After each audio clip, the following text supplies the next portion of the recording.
प्यारे बच्चों नमस्कार, स्वागत है आपका चैनल कृष्णा क्लासेस में। अगर आप कक्षा 10 के छात्र हैं और आपको गणित बहुत कठिन लगता है तो आप मेरे चैनल पे आइए, आपको गणित सरल लगने लगेगा, आपको सवाल समझ में आने लगेंगे।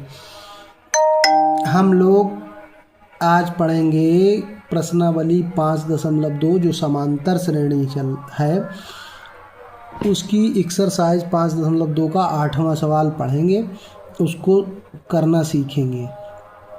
देखिए, पहले तो सवाल पढ़िए, उसको समझिए क्या क्या दिया गया है, फिर हल करिए। एकदम पढ़ के डर मत जाया करिए। एक एपी में 50 पद हैं। पदों की संख्या काहे से निरूपित की जाती है ये बताइए हमें। आपको खूब पता है कि पदों की संख्या n होती है, तो ये n का मान हो गया। जिसका तीसरा पद 12 है, तीसरा पद माने A3, ये 12 दे दिया गया है।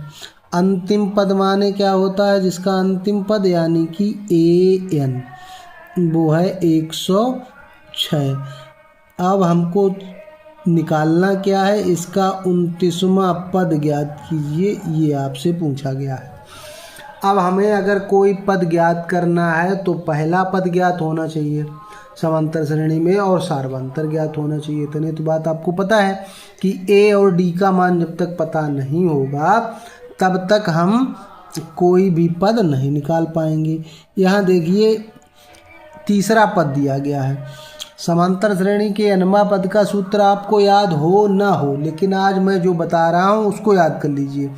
समांतर श्रेणी का कोई भी पद दिया जाए तो उसमें D को एक कम करके लिख देते हैं। मतलब जैसे तीसरा पद है तो A + 2D, पहले पद में एक D कम जोड़िए उससे, ठीक है।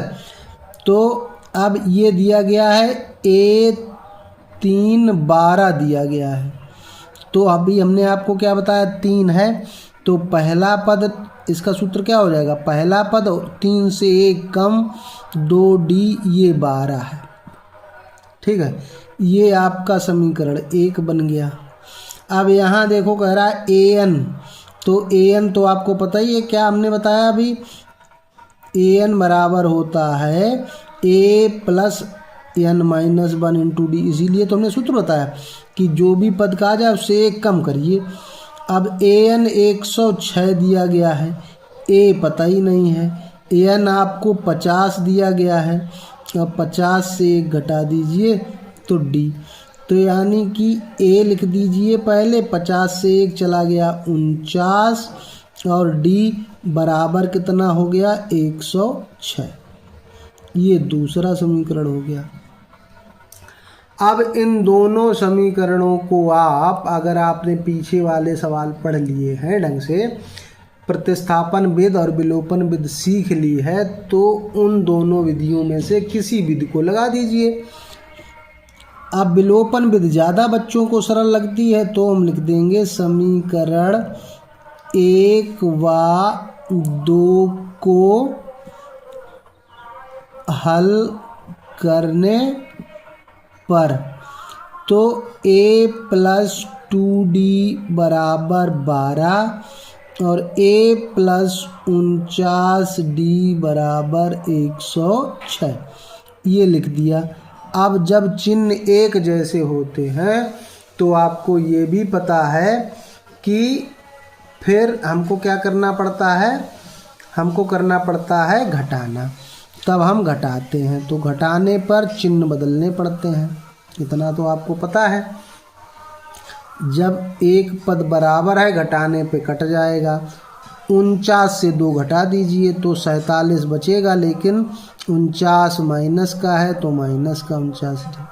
106 से अगर 6 चला जाता तो 100 बच जाता, और 12 घटाना है यानी कि 100 से और 6 कम कर दो 94, लेकिन वो भी माइनस के ज़्यादा थे तो माइनस का 94। ये ख़त्म हो गया। इससे आपको पता चल जाएगा D का मान 94/47, और 47 का दूना 94 होता है। बस कैलकुलेशन थोड़ी आपको आनी चाहिए। D का मान हमें पता चल गया।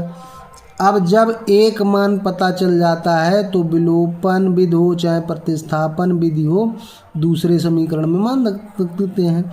डी का मान समीकरण जो सरल लगे, एक में रखने पर, ऐसा नहीं 2 से नहीं निकलेगा समीकरण 2 से भी निकलेगा, लेकिन समीकरण एक छोटा है, उसमें छोटी संख्या है, वहाँ रखिए a+2d। तो जब भी कोई संख्या ऐसे साथ लिखी होती है तो उनके बीच कोई चिन्ह नहीं होता, उसका मतलब क्या होता है कि वो गुणा में है। 2d मतलब 2 गुणे d, तो a+2d की जगह पे क्या रखोगे 2 बराबर 12।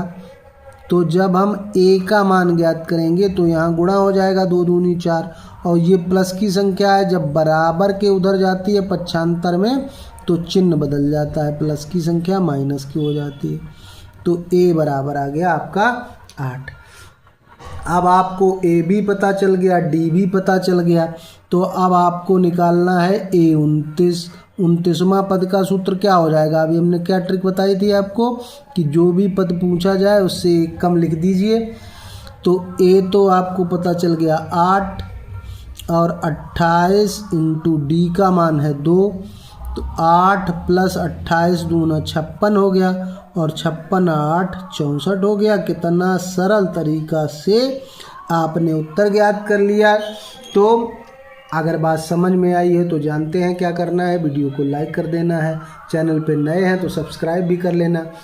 आपको इसी तरह के वीडियो आगे भी मिलते रहेंगे। कमेंट करके बताइए। कक्षा 12 के अगर छात्र हैं तो भी बताइए।